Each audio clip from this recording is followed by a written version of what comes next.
But first, right now, live at 11 here on the WHS 1119, traffic at a standstill south of Louisville on this night before Thanksgiving. Yes, a Thanksgiving dinner staple is right now all over the interstate south of Louisville. Police are dealing with a mac and cheese crash right on I-65 southbound near Lebanon Junction. That's an hour south of downtown Louisville, folks.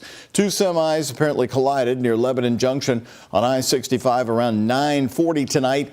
The traffic's been this way. As you can see it moving slowly now past the crash site since 9:40. Now, Chief Terry Phillips with the Lebanon Junction Police Department says, thankfully, no injuries have been reported at all in this crash. But one of the semis was actually filled with mac and cheese, the product there, which spilled right down onto the interstate. Police have been blocking traffic in the area so they can clean up the mess and to prevent any injuries and to get the interstate moving again. Well, now we want to switch live back here to downtown Louisville on the night team as we're looking at a very cold and rainy downtown. People are still out there getting to their Thanksgiving destinations at this late hour, as we just showed you with that big traffic jam on I-65. Others are already home for this wonderful holiday where family is the biggest gift. Hello, everybody. Good to be with you on this night before Thanksgiving. I'm Doug Prophet. We want to check in right now with meteorologist Matt Rutkin, who is getting folks ready for turkey trots and 5K runs in the morning. And then what, Matt? Inside the rest of the day? Yeah. Hey, it's looking good, Doug, and happy early Thanksgiving to you and your family and everybody at the station. Here's a look at Max HG radar. No matter where you're watching from us in Indiana, Kentucky, or anywhere on the digital world, it is raining across our region. Now, the good news, if you look to the bottom right of your screen, see the temperature down there, right? 45. So the accident on 65, not caused by ice or snow, but it certainly is a little slippery out there with just steady rain. Heaviest right now in southern Indiana. I'll make our way down south into Kentucky. You can see it's a little bit lighter here with that lighter green color. And up in Indiana, if you're traveling north or you have friends coming down from like Indianapolis, for example, tomorrow, notice some of this is turning to snow. That's that blue color. Some of these yellows and oranges in meteorology, we call that bright banding. The radar sees the fat, wet snow. It's trying to figure out if it's rain or snow. It is likely starting to snow in Bloomington, down towards Bedford, perhaps Evansville as well. Locally, in our Indiana community, may see a little bit of snowflakes, but slim to no accumulation there. Again, the reason it's mild compared to freezing, right? It's 45 degrees at the airport. Temperatures across the region here in the 40s. So the magic number 32 for ice on the roads. You can get snow a little bit warmer than that, but not expecting much, if any. I'll talk about Thanksgiving and a whole bunch of sunshine on the way, but you're going to have to deal with winter temperatures. Your forecast coming up here in about 15 minutes. Okay, Matt, thank you. Good to have you on the night team. And now our top story, Bob Baffert is back at the track. The legendary and controversial horse trainer had a victorious return to Churchill Downs today after a 3-year-long suspension. At one point, he unsuccessfully tried to sue the track to get back here. But now it's Churchill Downs welcoming him to the winner's circle. WHS 1119's Alexandra Goldberg and photojournalist Aspen Hester captured his celebration. And it's been good ever since I was able to come back here. Everybody's happy, and it's good for the sport. Hall of Fame horse trainer Bob Baffert is back at Churchill Downs, and with a victory. To win it was like, like the cherry on top. A racing icon, winning his first Derby under the Twin Spires 27 years ago. And now all eyes are back on Baffert, the controversial 6-time Derby winner, making his debut back on the track that suspended him. Now back in the winner's circle with Barnes, this 2-year-old maiden. Kentucky horse racing is huge right now. The purses, the best horses are here in Kentucky, and I knew if I'm going to come here, I better bring a really serious 2-year-old. After keeping Baffert out of Derby 150, Churchill looked at Baffert differently after he took responsibility for his actions. Bob Baffert faced a lengthy 3-year suspension from Churchill Downs because his 2021 Derby horse was disqualified because of a banned substance. I thought eventually, I'd get back here, and but it's something that, it's behind me now. It's water under the bridge, and as a trainer, you have to focus what's in front of you. Fans placing their bets. Bob Baffert's a great horse trainer. He knows a lot about the industry, so I knew I couldn't not bet on him. Baffert, obviously one of the greatest to ever do it in the sport. He is well known. He's had a long tendered history with Churchill Downs. In cheering on the two-time Triple Crown winner, who was at the helm of a debate for what's a fair race and a fair consequence. It looks like now he's trying to come back in and he's going to make a run at another win. He wants that Triple Crown again, and I think he's coming for it. A victorious return after a setback that once threatened his comeback. At Churchill Downs, Alexandra Goldberg, WHAS11 Night Team on your side. So, of course, what do? When you head to the track, you place a bet. And all new tonight, Kentuckians bet nearly $3 billion on sports betting since it was legalized last year. In the latest report from the Kentucky Horse Racing Commission, people bet nearly $2.9 billion since sports betting was legalized in September of 2023 to October of this year. $2.8 billion of that was from online betting. Kentucky took home more than $46 million of that cash, and most of that money went directly into the Kentucky Pension Fund. More of our top stories for you here tonight on the Night Team. We are learning new details about the investigation into a Nelson County, Kentucky woman facing several charges, including human trafficking.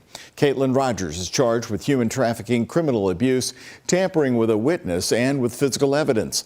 A months-long sheriff's investigation in Nelson County uncovering abuse of children in her home, where police say she was running an unlicensed daycare facility. Detectives at the sheriff's office say a tip from the Cabinet of Health and Family Services led to this house just outside of Bloomfield, Kentucky. That's about an hour south of Louisville.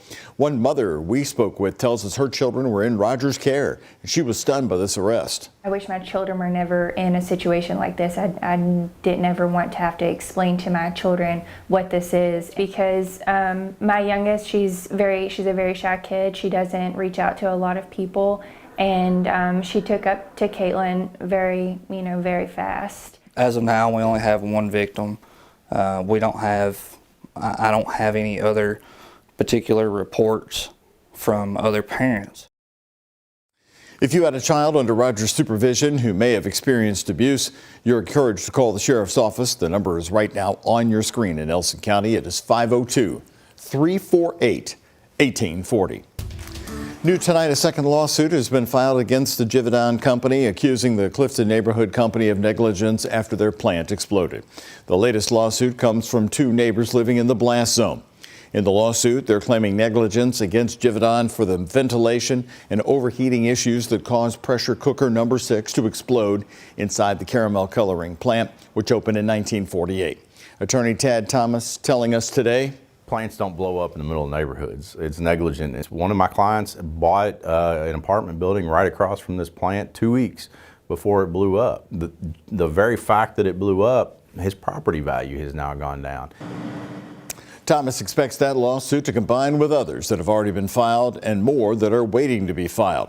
We asked a Givaudan spokesperson today about these allegations. We did not receive a response today. The latest lawsuit comes as many residents in the Clifton neighborhood are moving out of their homes. That includes Randy Crumley, who is planning to file his own lawsuit against the company. He was home when the plant explosion sent a metal beam through his side window. Crumley telling us he was about to do some work on his computer right in front of that window just before the explosion. A 40-year-old man out here, and I'm scared of thunder now. You know what I mean? Anytime I hear a loud noise, every time I've heard a loud noise, a day has not gone by where I haven't ducked for cover, because I thought it was happening again. It wasn't just Crumley's house impacted. A utility pole collapsed, landing on his car. Blast investigators told him not to touch his vehicle, and Crumley is now concerned his insurance won't pay enough money to cover the extreme damage. 5 months after a deadly shooting outside a nightclub in West Louisville, new management is now working toward a fresh start there. Sugar Ray's Lounge is opening doors in what used to be the H2O Lounge, the scene of a shooting months ago that left several people injured and killed one man. Now its new owner is hoping to implement a culture change by catering to a different crowd. We're going more for the 40 and over crowd, but I just want people to know that this is a safe space. You know, you don't have to worry about being inside an establishment, getting shot or stabbed or, hurt in any way. Stefan Harbin also runs the bar and grill next door. They implemented a policy earlier this year that bars service to anybody under the age of 35. Right here new tonight, the FBI is investigating a Louisville FOP lodge for alleged theft. In a statement, the Kentucky Fraternal Order of Police says that Louisville FOP Lodge number 32 was victim of fraud or theft by one of its members, saying in part, the FOP does not tolerate illegal or unethical behavior or actions from its members. The alleged suspect was identified by the local lodge and has been removed from any position of authority within the FOP. There are new developments now in an ongoing murder investigation. The Jefferson County Commonwealth's Attorney's Office has moved to dismiss the case against Kenneth Muse because he died. Muse was accused of stabbing a woman at Friendship House retirement home in Old Louisville back in May. Court documents say he admitted to the stabbing. No information has been released on how Muse died. Developing news tonight, several of President-elect Donald Trump's cabinet picks were the targets of violent threats. Donald Trump's transition team says a number of his picks were targeted with bomb threats and swatting attacks. Among those targeted were Trump's picks for ambassador to the UN, New York Representative Elise Stefanik, former Representative Lee Zeldin, who was tapped to lead the EPA, and Donald Trump's initial pick for U.S. Attorney General Matt Gaetz. The FBI says it was aware of the threats and was investigating with its law enforcement partners. Meantime, Donald Trump's designated border czar is laying out plans for mass deportations. In a visit to the Texas border, Tom Homan says they are preparing to punish so-called sanctuary cities who are trying to oppose the deportations. The mostly Democratic-run areas where cooperation with federal immigration officials is often limited. New reports saying Donald Trump's advisors are talking about how to strip federal resources from those cities if they do not cooperate. I'm sending a message for people that say they're going to get in our way. They're going to stop us from doing what we're doing. Let me be clear. There is going to be a mass deportation because we just finished a mass illegal immigration crisis on the border. And new tonight, Donald Trump and Mexico's president have spoken just 2 days after the president-elect threatened Mexico with major tariffs. In a post to his social media platform, Donald Trump says the Mexican president, Claudia Sheinbaum, agreed to stop migration through Mexico, effectively closing the southern border, end quote. Sheinbaum confirmed that she talked with Donald Trump, calling it an excellent conversation.